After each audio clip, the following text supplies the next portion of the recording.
میں یہ لتے والے مرکا پہنچنا نہ رہنا میری گل تھی بڑی توجہ نہ سنو میری گل تو سمجھ آ گئی نا تو میرے آن کا مقصد پورا ہو جائے گا تھوڑے جلسہ کران کا مقصد پورا ہو جائے گا میں اپنی اس تقریر نو تقریر نہیں سمجھ جاتی دیتی میں مسلک اہل حدیث کی حقانیت نو میں بات رب کے دعا کرنا یا اللہ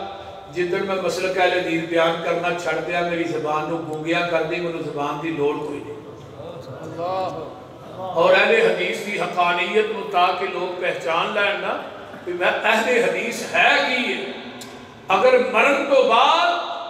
کفن پہ کوئی چیز لکھنی جائز ہوتی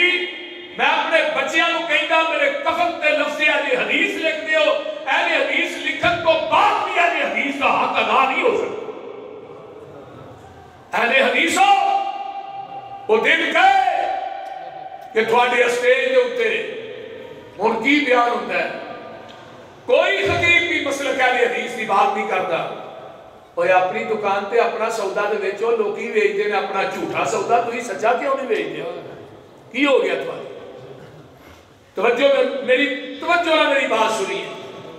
حدیبیہ کا مقام ہے